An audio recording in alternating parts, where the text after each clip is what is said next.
Bonjour à tous. Aujourd'hui, on va parler de la mort de Tyre Nichols aux États-Unis, pour ceux qui ont suivi l'actualité, bien sûr. Évidemment qu'on ne va pas parler de ça sous l'angle du racisme, parce que c'est souvent le cas aux États-Unis, mais on va plutôt parler du problème systémique des violences policières. Il faut savoir qu'aux USA, seuls 2% des policiers coupables de violences fatales sont vraiment mis en examen et seul 1% est finalement condamné. Les Afro-Américains constituent un quart des personnes habituellement victimes de ces violences policières fatales. Et fait frappant, seul un tiers des personnes victimes de ces violences meurtrières étaient réellement en situation de crime violent. Dans la plupart des cas donc, c'est lors de contrôles routiers, lors de situations où la police vient pour une situation où il y a une personne avec un handicap mental, etc. En Suisse, le nombre de personnes mortes de fait de violences policières est bien sûr inférieur à celui des USA. Toutefois, le problème de violence systémique, de violence policière systémique est identique. En 2019, un rapport de l'ONG spécialisée dans les droits humains Human Rights indiquait notamment, je cite, la Suisse et ses voisins ont reconnu le caractère hautement problématique du manque d'instances indépendantes de recueil des plaintes et d'enquêtes pour les cas de violences policières, réelles ou suspectées. Des solutions existent et sont déjà mises en œuvre par certains pays. Pourtant, en Suisse, la situation continue de stagner. Selon la statistique policière de la criminalité de l'Office fédéral de la statistique, 105 plaintes pour abus d'autorité ont été enregistrées en Suisse en 2017. Seuls 4 cas ont cependant fait l'objet d'une condamnation, chiffre le plus bas enregistré jusque-là.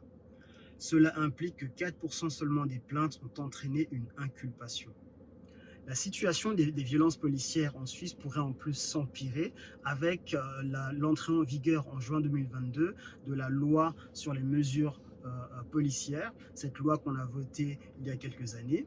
Et donc la situation pourrait devenir pire, puisqu'en fait le problème de cette loi, c'est qu'elle donne autorisation à la police, elle donne le droit à la police d'interpeller ou de restreindre les libertés à toute personne suspectée de préparer un acte terroriste. Le côté donc préventif de cette loi est bien sûr très inquiétant. Pourquoi? Parce qu'il donne à la police le droit d'agir uniquement sur base de soupçons.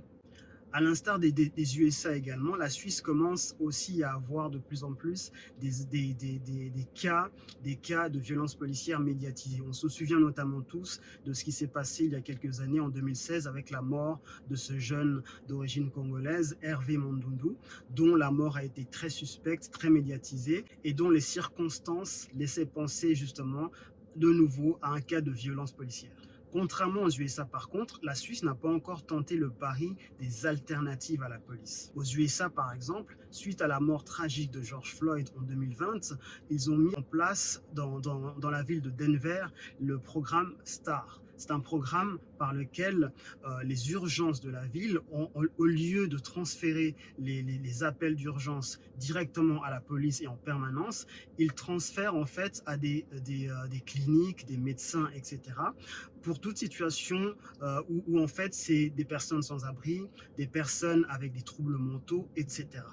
L'expérience semble en plus concluante, puisqu'en fait sur une période de 6 mois, ils ont comptabilisé 3000 appels, et sur ces 3000 appels, il n'y a jamais eu besoin de faire appel à la police en renfort. Voilà donc ce que je voulais partager avec vous concernant cette mort de Tyre Nichols, un mort de plus qui montre en fait une situation, un problème beaucoup plus profond, qui est le problème des violences policières systémiques. Merci pour votre écoute, merci pour l'attention, dites-moi ce que vous en pensez, likez la vidéo et partagez-la si elle vous a plu, et puis je vous dis à bientôt pour une prochaine vidéo.